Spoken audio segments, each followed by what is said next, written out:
आज वापस से प्रॉब्लम नंबर 6 आपके सामने लेकर आए हैं। क्वेश्चन पढ़ते हैं सर पहले।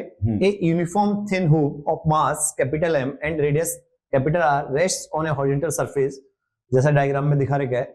The horizontal diameter of the hook is a light weight. ये जो बना रखा है ये चीज जो है वो लाइट वेट है। Smooth tube containing a small ball of mass small M which is attached to the hook by 2 springs each with a spring constant k. While holding the hook stationary, the ball is displaced to the left by a distance x and then released. Find the extension of the center of the hook at the initial movement. There is no slipping of the hook. यानी कि यहाँ पे sufficient friction है pure role करने की। और एक और बात है, कई बार क्या होता है कि जब सवाल हमारे सामने आता है तो हम कई बार उसमें ध्यान से, एक बहुत इंपॉर्टेंट बात है, इसने बोला एक्सेलरेशन एट दिस इंस्टेंट निकालना है। हमें लगता है थोड़ी देर बाद क्या होगा, जैसे हम थोड़ी देर बाद सोचने लगते हैं सारा गड़बड़ हो जाती है। तो पहली बात दिमाग में याद रखिएगा, Newton's law is an instantaneous equation. Newton's law एक इंस्टेंट की इक्वेशन होती है, ना कि पाथ की इक्वेशन होती है, इंस्टेंट की। तो इसी इंस्टेंट पे अगर हमें सवाल को सॉल्व करना है तो इस सवाल को इसी इंस्टेंट पे ही सॉल्व करना चाहिए। हमें अगले इंस्टेंट पे सोचेंगे तो बहुत वाट लगने वाली है। तो ये एक दिमाग में छोटी सी बात डाल लीजिएगा। दूसरी बात, जब भी सर मेरे सामने सवाल आता है, जब इसमें बॉडीज में रिलेटिव मोशन हो रहे होते हैं, तो मुझे लगता है कि दोनों को अलग अलग देखो, इकट्ठे देखने में तो बहुत मुश्किल हो जाएगी पहली बार। और दूसरी बात, जब रोलिंग हो रही होती है फिक्स्ड ग्राउंड पे, तो मुझे सबसे बढ़िया तरीका लगता है lower most point, because friction का दिक्कत पंगा हमारे पास नहीं है। तो हम ये मान लेते हैं कि लेट से ring I am not saying ring plus particle, ring इस समय अल्फा से घूम रही है। रिंग के इस समय एक्सेलरेशन इधर की तरफ अल्फा है सर, ठीक है, ये मैंने मान लिया। तो अगर मैं रिंग का एफबीडी बनाने की कोशिश करूंगा, आई थिंक सर, अच्छा स्प्रिंग फोर्स इधर लग रहे हैं, स्प्रिंग, अच्छा हाँ ठीक है, सॉरी उल्टा बना दिया, बिल्कुल।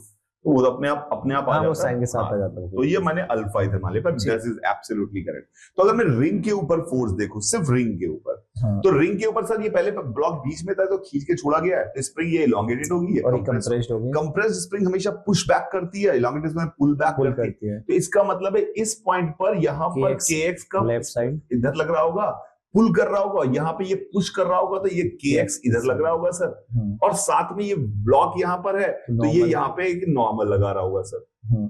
तो अगर, और उसका खुद का एक mg तो लग ही रहा होगा सर, यहाँ पर mg, वो तो और भी लग रहे होंगे, यहाँ से भी नॉर्मल लग रहा होगा, फ्रिक्शन भी लग रहा होगा। उसको मैं कभी सोचता नहीं हूँ कि मुझे लगा इसी पॉइंट से पास होना है तो अपन ने। तो अगर आप देखें सर, इसके लिए इक्वेशन लिखिए, बहुत आसान सवाल है, क्योंकि नॉर्मल और किसी तरीके से करेंगे इसके अलावा तो ये सवाल बहुत कॉम्प्लिकेटेड हो जाएगा। तो हमने यहाँ पे जैसे इसको रोटेशन माना, तो सर ये इसमें ये जो 2kx into r जो है सर एक टॉर्क है, प्लस और n का nx टॉर्क है सर, प्लस nx, ये सर हमारे पास 2mr square 2mr square alpha के बराबर हो जाएगा। ये हमारे पास इक्वेशन आ गई, इक्वेशन नंबर 1, बहुत आसान। अब दूसरी बड़ी इंटरेस्टिंग बात हमने यहाँ पे नोटिस करने वाली है कि अगर मैं इस हुक के इस जो पाथ है, पाथ के इस पॉइंट का एक्सेलरेशन देखूंगा, पाथ का, पार्टिकल का नहीं देख रहा हूं, पाथ का एक्सेलरेशन देखूंगा, तो वो सर इधर की तरफ होगा, इस पॉइंट पर जहां ब्लॉक है पाथ। हम ये इसका एक्सेलरेशन देख रहे हैं सर, इन बॉडी का बहुत पतली सी है, इस टाइप इधर की तरफ, सॉरी मैं उल्टा बना देता हूं हमेशा। तो इसका एक्सेलरेशन जो इधर की तरफ होगा, इधर की तरफ होगा सर।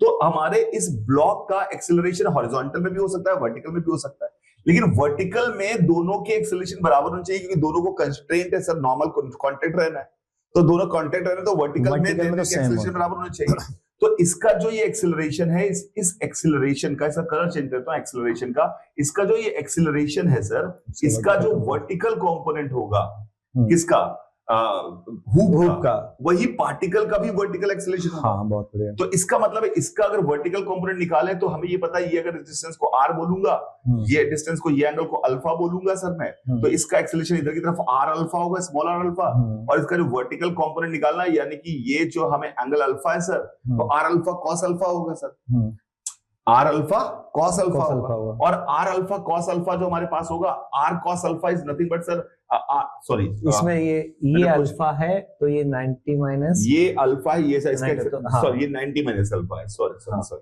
ये 90 बाय, तो आर अल्फा साइन अल्फा इसका एक्सेलरेशन होगा। तो आर स्मॉल आर इस लेंथ को माना है मैंने सर, तो आर साइन अल्फा ये एक्स के बराबर हो जाएगी सर, ठीक है। तो इसका मतलब है इस वाले पार्टिकल का नीचे की तरफ जो एक्सेलरेशन अल्फा इंटू एक्स आ गया, अल्फा इंटू एक्स आ गया। तो हमने दूसरी इक्वेशन सर साफ सुथरी लिख दी, ये पार्टिकल पे लिख रहे हैं पार्टिकल पे माइनस एन बराबर एम एक्स अल्फा। अल्फा।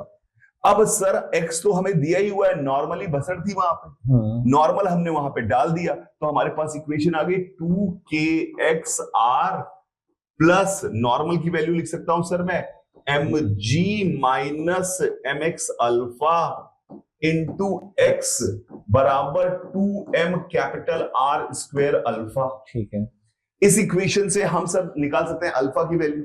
तो अल्फा की वैल्यू अगर मैं सॉल्व करके निकालूं सर तो हमारे पास आ गया 2kxr प्लस mgx ऊपर आ गया सर। ठीक है, और वो mx स्क्वायर उधर चला गया सर, mx स्क्वायर उधर चला गया, divide by 2 capital M R 2 capital M R square plus mx square small mx square. ठीक है, अल्फा मिल गया तो सेंटर एक्सेलरेशन तो r अल्फा होगा, multiply with r is the answer. हाँ, तो इसका एक्सेशन ऑफ सेंटर हो जाएगा अल्फा इंटू कैपिटल कैपिटल, क्योंकि इसके बाद ये प्योर रोलिंग कर रहा था तो उसका एक्सेशन डायरेक्टली लिख सकते हैं। तो this would be the answer of this particular question. बढ़िया सवाल था, जे एडवांस में एकदम आने लायक सवाल था। आई होप आपको भी सीखने में मजा आया होगा। बाय, अगर सभी को enjoy life, if you find it enjoyable.